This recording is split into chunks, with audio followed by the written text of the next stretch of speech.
Federal Protective Services and also our Border Patrol agents have come and been partners with us in an incredible way. They bring a skill set that has helped us have a whole of government approach under the Department of Homeland Security that has never happened before. The assets that they have and the willingness to do their jobs that this president has allowed them to do has been absolutely incredible. But what you see standing behind me too is also other federal partners that have come to the table that are here to bring safety and security to the city of Los Angeles. I want to specifically thank the Army. I want to thank the Marines, the National Guard, our soldiers, our military men and women who have shown up here to help make sure that we have security. Not only do they protect our country around the world, but they're doing it every single day here in the United States of America too, and doing it as service, public service to the people in this country because they took an oath to uphold the law. We also have a U.S. attorney here who has been aggressive, has been making sure that we don't pick winners and losers in this country, that the rule of law will be followed, and that people who break the law and perpetuate violence will be brought to justice. They will be prosecuted, and there will be consequences for that kind of activity. The Department of Justice is here and has a presence in our Incident Command Center, as well as the DEA, the FBI, and their investigative teams have been fantastic with their leadership. And we also have the IRS here that's helping us track how these violent protesters are funded.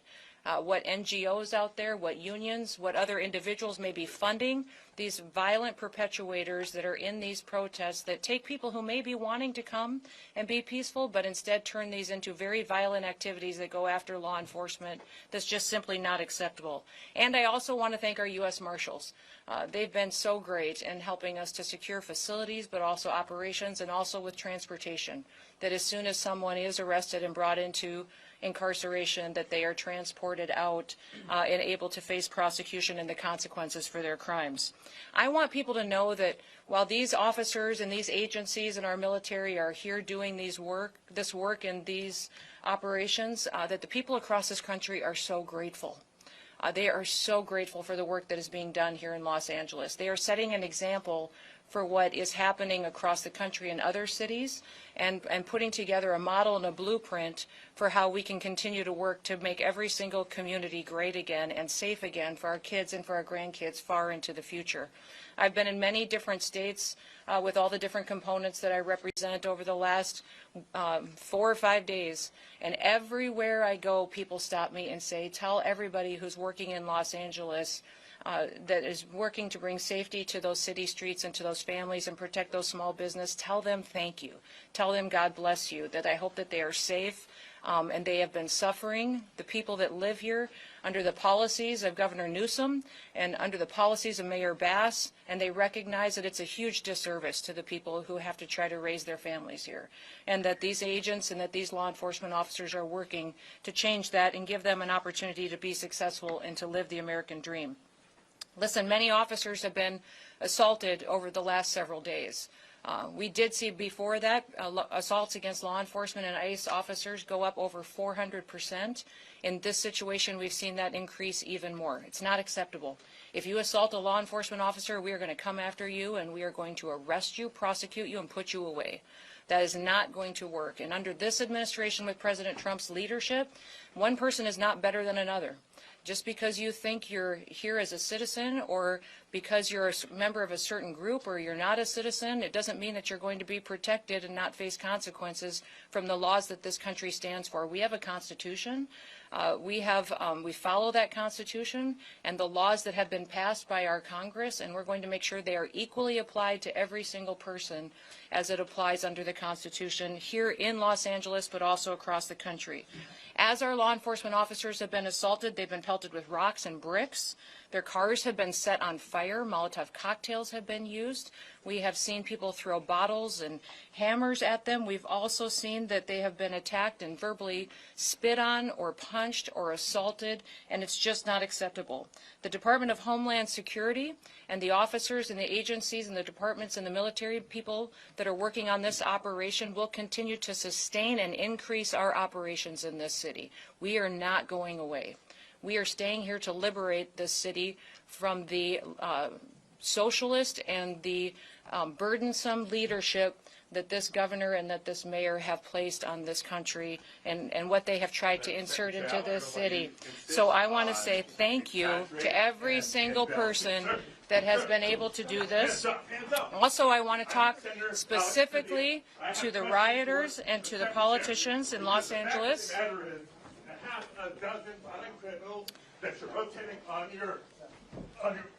I also want to talk about specifically how many of our ICE agents have been doxxed for doing their duty, how they have been targeted, and how their families have been put in jeopardy, and that we're not going to allow that anymore as well. That those individuals who are purposely endangering our ICE agents and our law enforcement officers and their families will be prosecuted for what they are doing as far as perpetuating violence on them. I want to know that the American people are grateful for our law enforcement officers. We will always respect them, and that President Trump is thankful for the leadership that has been shown by all of these agencies. In fact, President Trump did call in, and I did visit with him today, and he also visited with all of these agencies here this morning and thanked them for what they are doing to make sure that they are protecting the United States of America. The images that we've seen out of Los Angeles the last several days has simply been un-American by the protesters and the violence that we've seen perpetuated. Masked thugs are assaulting police officers. They're setting vehicles on fire. They're waving foreign flags on American soil while burning American flags. And they've damaged public property and destroyed private businesses.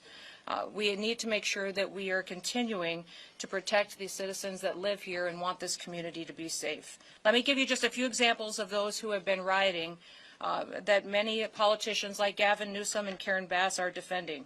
There was a Vietnamese illegal alien who committed a mass shooting at a graduation party in 1994 that we've been able to take off the streets.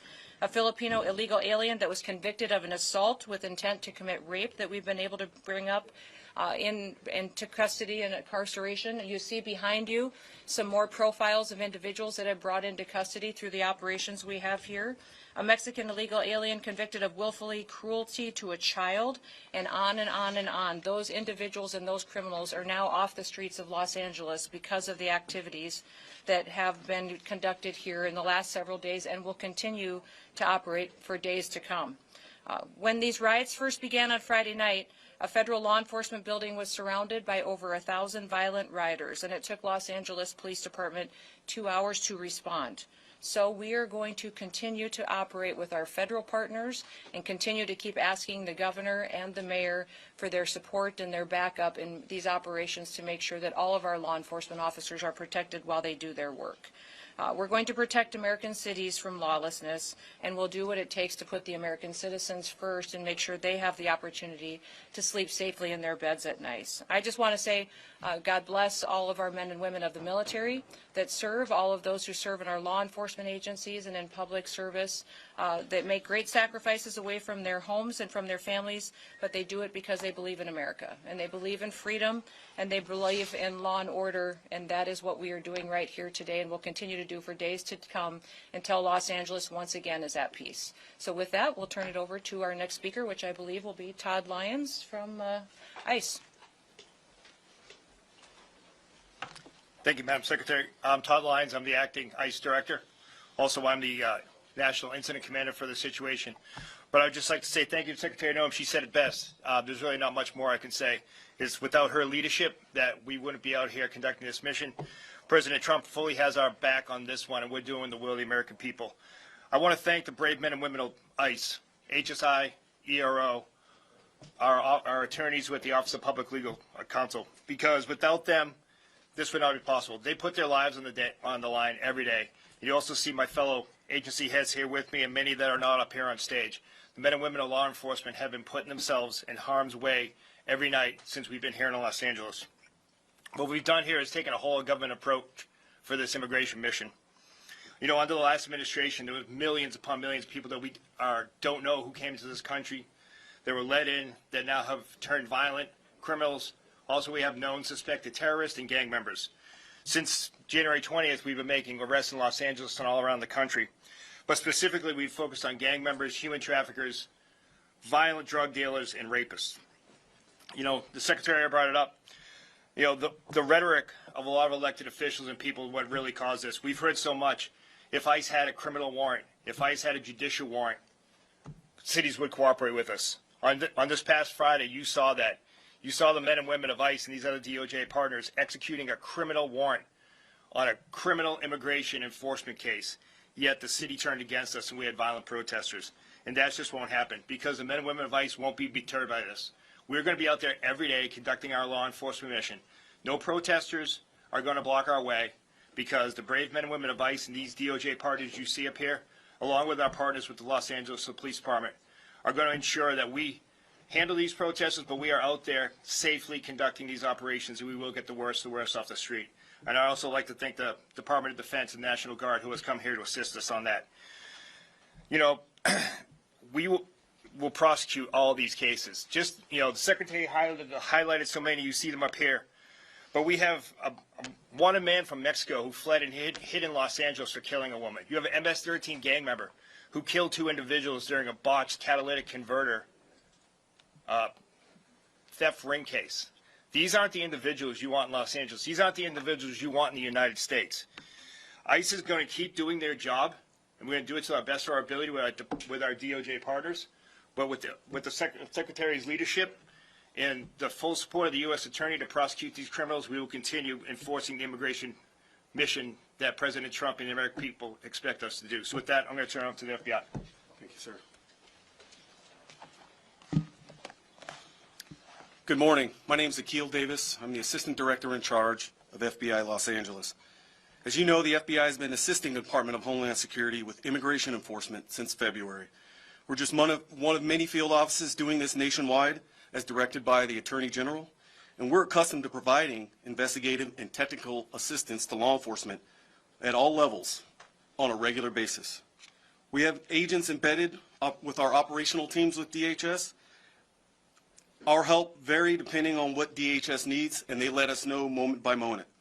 We have significant tactical resources across the enterprise here throughout our 7-county AOR to assist and support these efforts. That said, we find ourselves defending operations from violent offenders.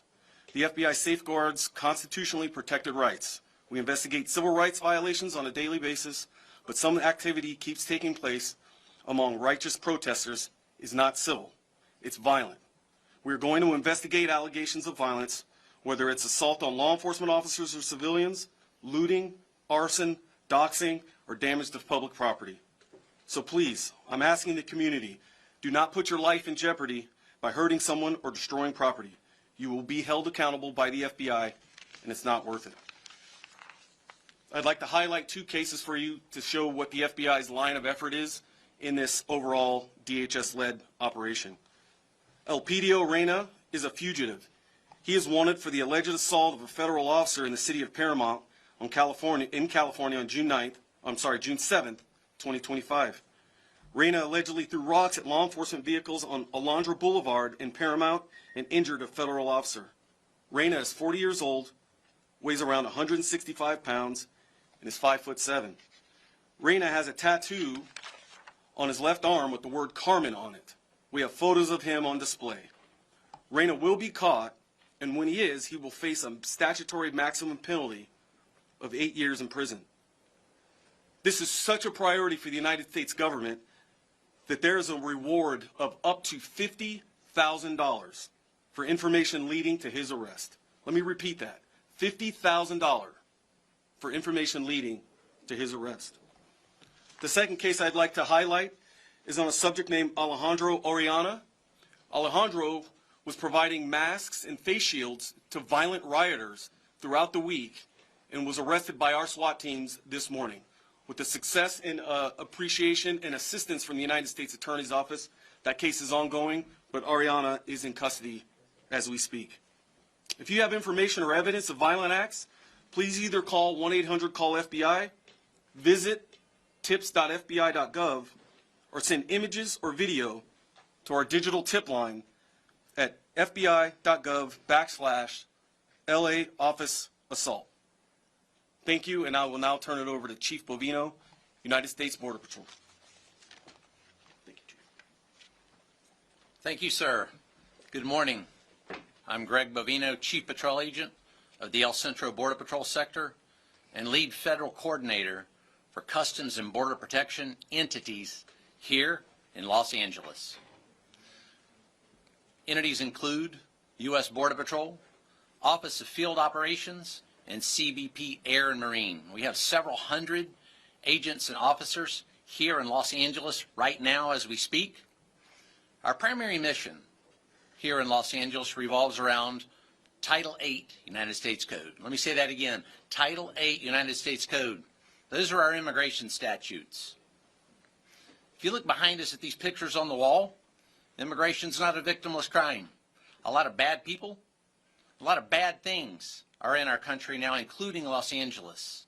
For Customs and Border Protection, that's why we're here right now, is to remove those bad people and bad things, whether illegal aliens, drugs, or otherwise. We're here and we're not going away.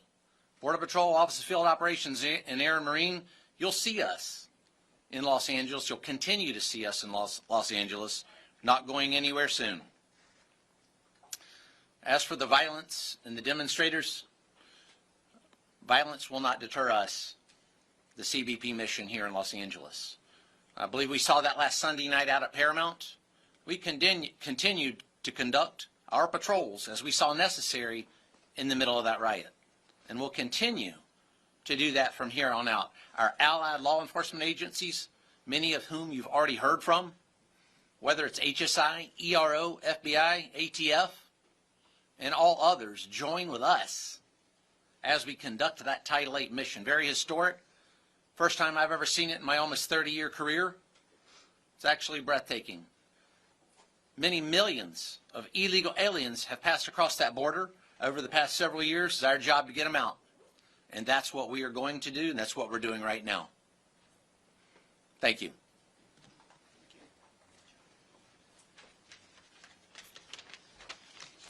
Good morning. My name is Kenny Cooper. I'm a Special Agent in Charge, ATF, LA Field Division. The Department of Justice will not be deterred from enforcing this nation's laws. ATF is on the ground doing what we do best, fighting violent crime and protecting our communities regardless of the environment around us. Our agents are trained to operate in high-threat, high-tension situations. When federal authorities move to execute court-authorized warrants, we support that mission with professionalism, precision, and resolve. ATF stands shoulder to shoulder with our federal partners in this whole-of-government approach.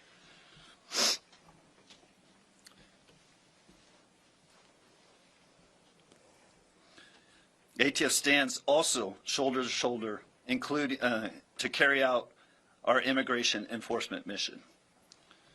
If a criminal threat intersects with that mission, we bring our full capacities to the table. Let's be clear, obstructing a lawful federal operation, especially through violence or threats, is not protective activity. It's a crime. And those who cross that line will be held to account. We don't get to pick and choose when to enforce the law. Our job is to uphold it, always. ATF will continue to pursue violent offenders, support our partners, and keep doing the hard work this public demands. Thank you.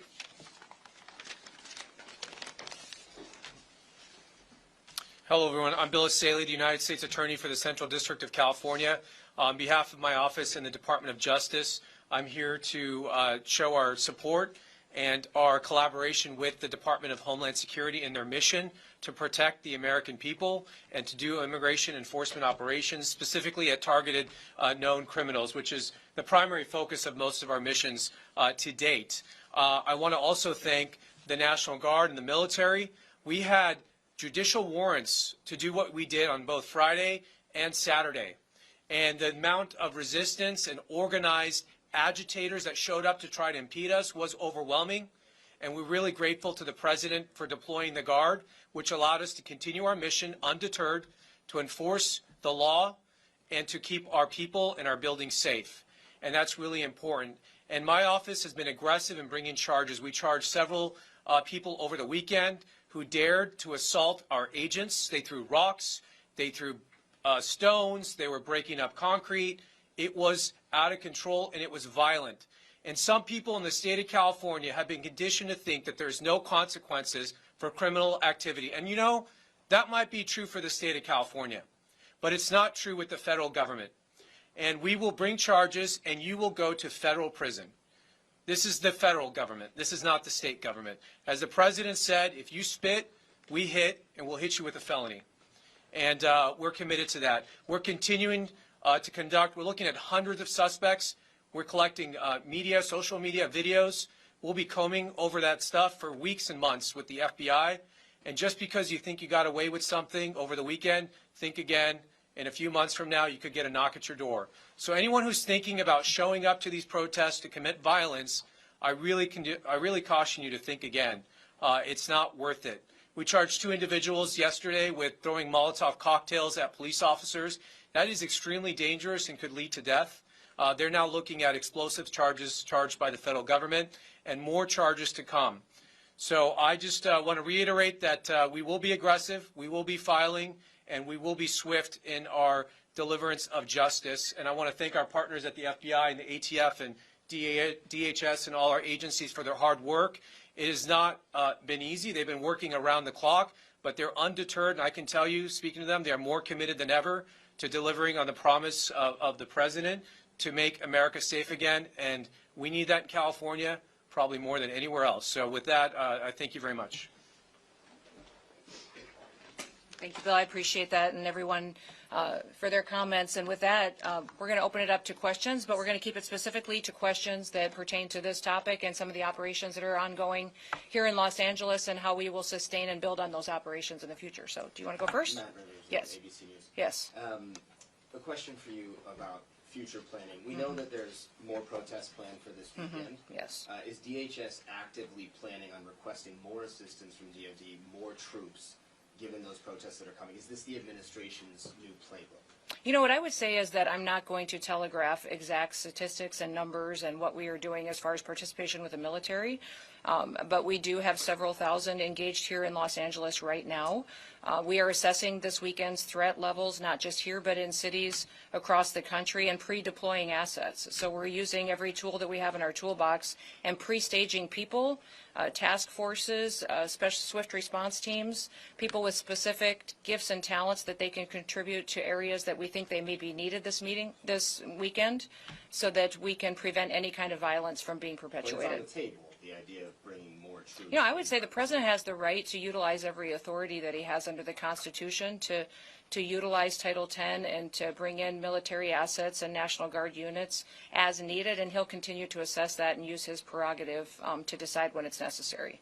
Yeah. Madam Secretary, you had previously asked the Defense Secretary to direct troops to arrest people. Is that something you'd still like to see? You know, I think what I had talked was a conversation with the Department of Defense to ask them to use the authorities that they have in conjunction with the president to make sure that there's consequences for people who perpetuate violence. So that is what the assessment is, and they're being utilized to the fullest extent to which the president wishes to at this point in time. And I'm so thankful we have a U.S. attorney and a Department of Justice that is going out there and prosecuting these crimes as well. That's something that was very different under the Biden administration. That is a game changer now. We have a president now that believes in the rule of law, and that is going to make sure that when people break the law, no matter who you are, that you will be prosecuted and you will be brought to justice. Yes, sir. Madam Secretary, Yes. Salvador Duran with Unity Network. Yeah. 2 questions for you. The first one is, do you have an estimated number of people that have been detained and deported? And the second question I have to ask you, would you please address Senator Padilla's interruption to the press conference? And would you consider even pressing charges for what we just witnessed here?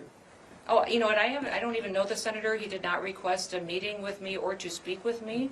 So when I leave here, I'll have a conversation with him and visit and find out really what his concerns were. I think everybody in America would agree that that wasn't appropriate. That if you wanted to have a civil discussion, especially as a leader, a public official, that you would reach out and try to have a conversation. For instance, I have left voicemails for Governor Newsom wanting to have a conversation. Has he returned them? No, he hasn't. I know that the White House has reached out and had conversations with Mayor Bass as well. And so that's what you do to try to start these conversations and ask for partnerships. Unfortunately, we haven't met that in this area. I'll visit with the senator and find out really what his concerns are. And what we can do. And as far as the estimate number of people that have You know, what I would say is that we have over 1,500 people that we have been interdicting with arresting for different situations, and we will continue to build on that. That's been just over the last few days. Know that we have more assets now today than we did yesterday. We had more yesterday than we did the day before, so we are only building momentum. This is only going to continue and be increased until we have peace on the streets of Los Angeles. The president has told me, Kristi, use everything that we have to make sure that the citizens of Los Angeles know that we care about them, that they have lived with crime for far too long, and that we want them to be able to walk their children to school in the morning and feel safe. We want them to, small businesses downtown, to not have to worry about getting burned to the ground because some organized crime nonprofit funder is deciding that now is the time to send a political message or an agenda. So we're going to stay here and build our operations until we make sure that we liberate the city of Los Angeles. Yes, back there.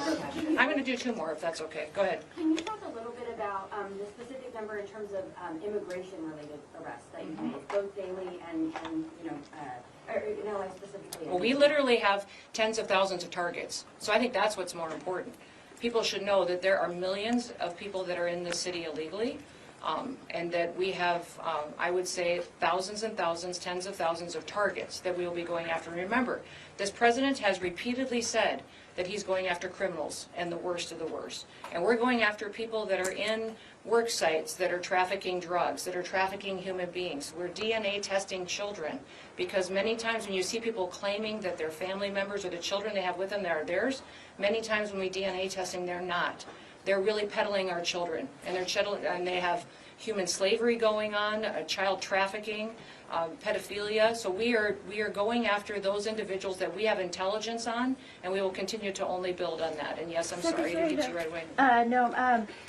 There is some rhetoric out there that some of the people who have been detained, arrested, in detention are not criminals or do not have a criminal history. Can you address that? There's a lot of rhetoric out there that claims There's a lot of rhetoric, and there's a lot of false information and a lot of fake news. So I'd appreciate it if you guys would start covering the facts. And we'll get you all that information that we possibly can. Can you address now, there that? may be people that because of the targets that we were out there arresting, that were with those individuals, they were collaterals that were spending time with them, and all those people will be vetted. And remembering, still in the United States, if you come into this country illegally, you have committed a crime. And so when you do that, we have to go through and follow the law and make sure that we're adjudicating that and dealing with that appropriately. So the president's targets and priorities are the criminals that have perpetuated violence, but also, once again, I'm going to remind everybody, you have the opportunity to self-deport. We will buy you a plane ticket. We will give you $1,000 when you land in your home country or if you go home to Mexico, and then we will get you scheduled so that you can come back to this country legally. You will have the opportunity to come back to the United States of America. If you don't do that and you wait until we come and arrest you and have to remove you, you will never get the chance to come and live in the United States of America again. The president has been clear on this. So I'd encourage you to get on the CBP Home app, and you can self-deport today, and we will facilitate that. You can take your entire family with you, people and your loved ones, and we will facilitate you coming to this country correctly. Everybody has the opportunity to do that. If you wait until we have to arrest you, you will never get to be an American, much less live here and work here and be able to pursue the American dream. Last question. Madam Secretary, Alejandro Ortiz with Telemundo 52. Yes. You just said that you go after the worst of the worst. But we've seen ICE arresting immigrants in front of their court hearings when they go to their annual immigration check-ins. Even if they're going And remember, through the these are legal people- process, are we sending a message as a country that people, even with no criminal record, and that they're taking the legal correct path, are not safe in If the they took the legal correct path, they would have come here legally. They wouldn't have come into our country illegally. Second But of all, some of them they are have not final criminals. They have removal come orders. here and They have maybe they final- overstayed their visa. They have final And that's a removal criminal- orders, and we're that's following. That's a civil offense, but not a criminal record. It is actually under the acts that the president has invoked through his executive orders. It actually is a criminal offense. And so one of the things that we need to remember is that when you're going out there and talking about what is happening with individuals who are in this country illegally, is that they have the opportunity every single day to return back home, and we will work with them and facilitate that and work with their families. But if they choose to wait back and to not make that decision today, then they are subject to this type of operation that will target those that have criminal activity and backgrounds and perpetuators of violence first. Those are our targets. But we are going to make sure that we're bringing peace back to the city of Los I just talked to an immigration Angeles. attorney. She told me she has hundreds of cases of people coming in asking for asylum. They go to their immigration check-in. So and they're my being only arrested question to you, I'd say a without question having back the- to you the is, right of their due process. which laws in the United States should be enforced and which ones shouldn't? I mean, now my job, here's the deal, guys. My job is not to pick and choose which laws we enforce and which ones we don't. We have laws in this country, and they matter. If you want the law changed, go to Congress. When's the last time you went to Capitol Hill and told your senator or representative to change it? That's what they need to do. This is the perfect time for Congress to make a decision on how they want people in this country to be able to have an opportunity to come here legally and to fix this. But the law We, says as law there's a due enforcement process for officers people. and as a national security department and agency, my job is to uphold the law, and that's what I will continue to do. Yes, sir, I'm going to finish with you. I kind of like the Bass Pro hat too, so I'm going to go here and then I'm going to go to you. So go ahead. Yes. Is this unique to Los Angeles? Does Nope, Los these Angeles have operations- something, or can other I will say cities answer these the same? operations have been much more difficult because of Los Angeles and California's sanctuary policies. SB 54 has been difficult for us, and we don't have the backup of your local law enforcement. That's put our officers in danger. In fact, even this morning, we had Highway Patrol that we were working with. I was talking to officers. They were so happy that we were here, and they were grateful that we were here interdicting with these criminals. And then the governor found out that I was here, and he pulled them off of me and told him to go back home and to not cooperate with us anymore. So if you don't think your governor's being political, he gets up every single day and the first hat he puts on is the political one, and then he makes a decision that's best for him and his family, and then he makes a decision that's best for what his future is, and then maybe 10 or 15 steps down the line, he'll decide what's best for his people. Can other That's what your cities governor anticipate does. the same Next, thing? I'm going to come to you. Thank you, Mr. Secretary. Can you talk about the potential change in policy with President Trump talking about maybe suggesting exemption for longstanding farm workers and hotel workers? Yeah, I think the president recognizes that we have some Department of Labor regulations and laws that we can utilize in certain situations, and he and I have discussed this at length and with other cabinet officials, and the president and I will continue to look at that and evaluate what we can do as far as individuals and facilitating a workforce in this country that we know are people who want to be here legally, what the consequences are for them breaking the law, because everybody, when they break the law, there has to be consequences. But what we can do to facilitate making sure that those who really do love the United States of America have the opportunity at some point to live here and to be a part of our future and to be a part of this country and our economy and the dream of raising their children here. All right. Secretary Thank Noem, you, everybody. have you been able to tour Los Angeles? Have you been able to tour Los Angeles while you were here, and what's your impression? Yeah, I've been traveling around Los Angeles all morning. What did you see? I would love to know what you I saw. saw a lot of graffiti, a lot of destruction. I saw quite a bit of, where we saw some of the activity. We were staying close to downtown where we were last night. It was very interesting to me. I would have preferred to have gotten into some areas that I know I was respecting the curfew because I landed after midnight and then we left the hotel this morning before 5 a.m., around 5 a.m. So, but some of those areas that we were able to see, it makes me sad. This is a phenomenal state, and this is such a beautiful city. So you were People downtown, dream- though, but you only saw downtown since you've been here. No, you haven't I've been been able to. driving. I mean, we've Oh, been in okay. the car most of the morning doing different operations. Would you and out agree, with our Secretary, agents. that But I mean, are you not? Don't you want your downtown to be beautiful? No, I just wanted to know. I wanted to know your impression of what you've seen. If it was only downtown, or if you've seen other parts of I mean, I've been Los here Angeles. many times before. I've been, Yeah. but as far as this trip, we've been out on operations with law enforcement officers, and so we've covered quite a bit of territory. And I'll still be here doing different things in different areas. But I would say that everybody should want their downtown. And if you're a business owner in a downtown, if you're a family that lives there, you want it to be safe. And you want it to be beautiful. nuance, Secretary. Thank you, everybody. Thank you, everybody. Appreciate Thank it. you. We will take any follow-ups later. Thank you. You bet.